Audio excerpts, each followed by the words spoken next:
Hey, it's Dre with Yourself.Podcast. And I'm coming to you today because it's Friday.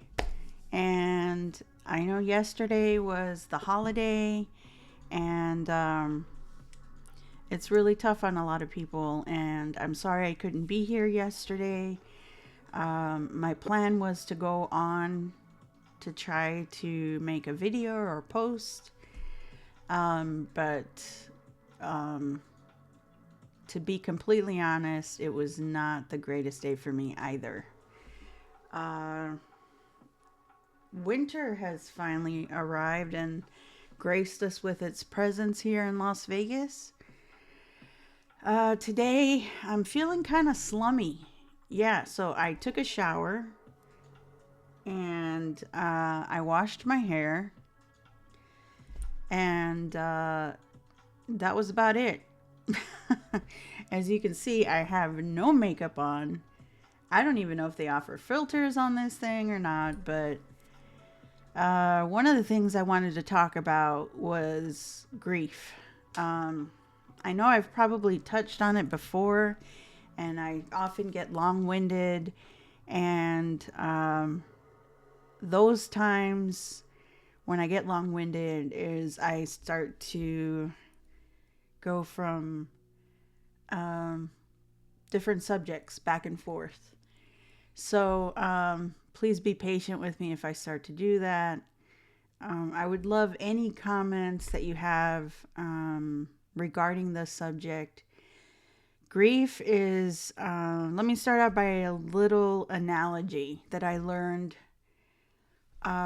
while I was in the midst and thick of it. I lost my mom in 2005, and I lost my dad in 2017.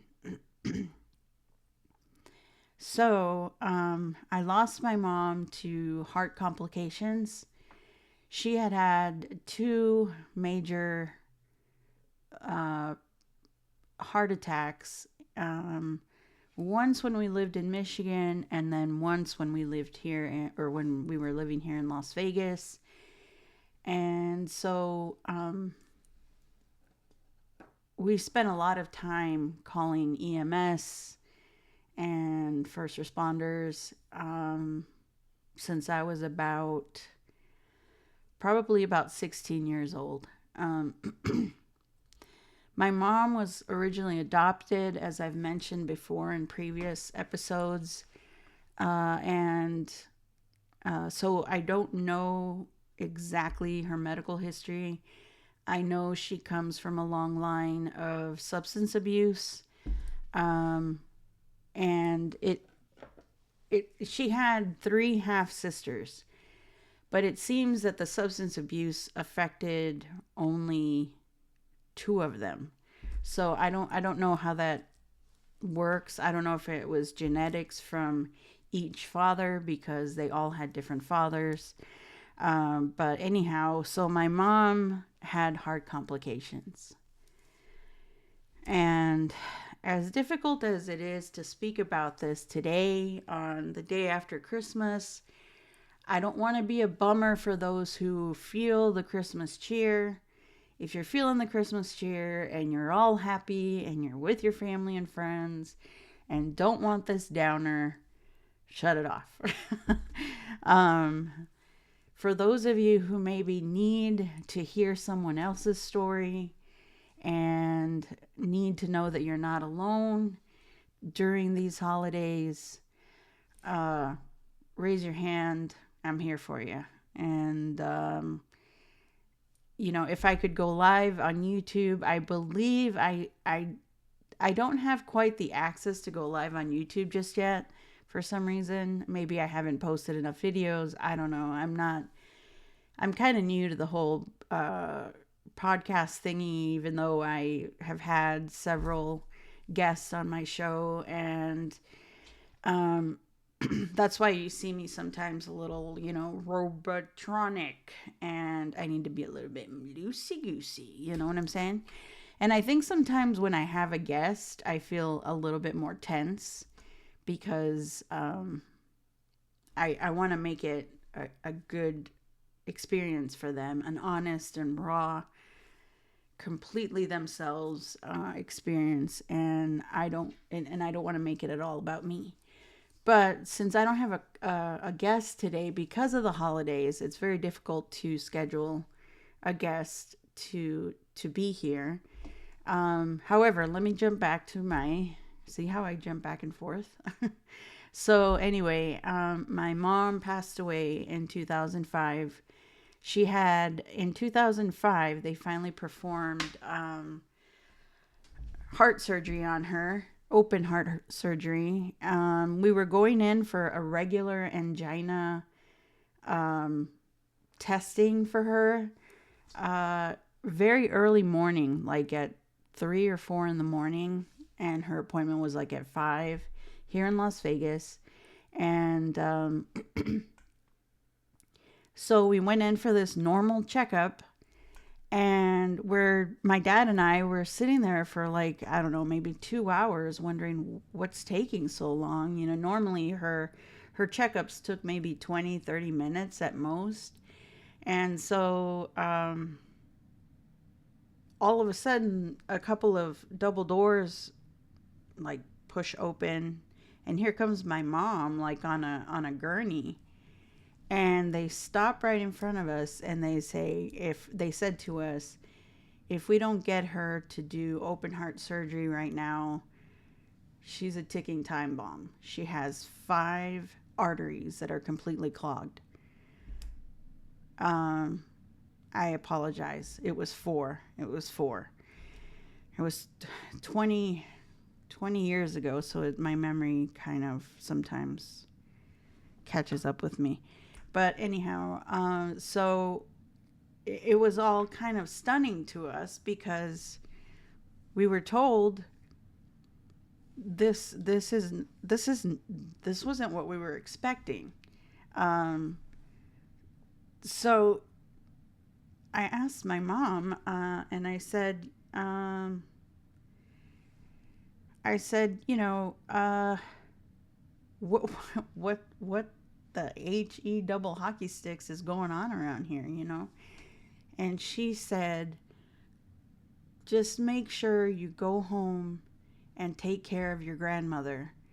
I'm going to be okay. This is what needs to be done.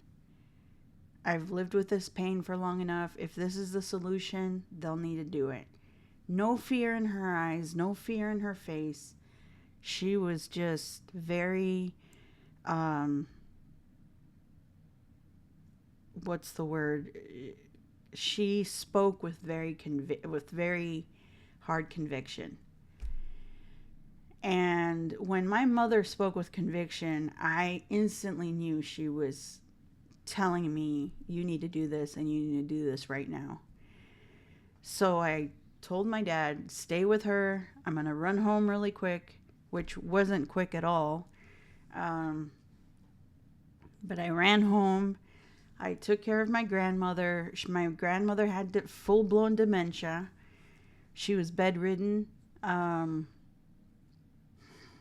And so I fixed her meal. I cleaned her all up. I did everything I had to do. It was a normal routine that we did with my grandmother. We all took turns.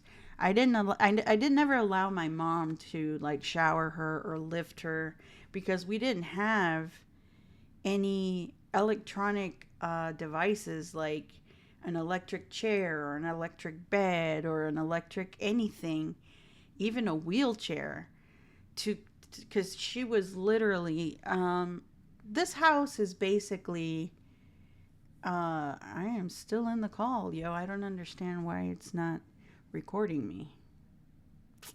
Let's hope that it is. Anyhow, I am still here. I'm still in the call.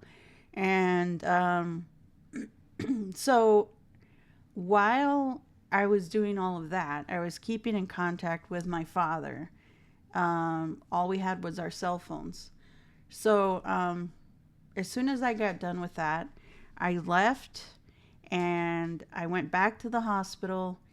And my father said, okay, they took her in and they said that the operation should last anywhere between 5 to 8 hours. 5 to 8 hours. And so we at that time we didn't have anybody else to help us. I had my dad. My dad had me, and we had my mom getting ready to have open heart surgery. So this was quite heavy news. So we went to the waiting room as they instructed us. And mind you, the healthcare system back then in 2005, without disrespecting anybody with my language, it was not up to par as it is or as it could be today in the year of 2025 going into 2026. Maybe some of you disagree with me. Maybe some of you agree with me. I have no idea. I've been blessed with great health. The only thing that I have to worry about is working on a weight situation that I've been on a weight loss journey now for close to 8 months. And, this, like, again, this is not about me. We're going to talk about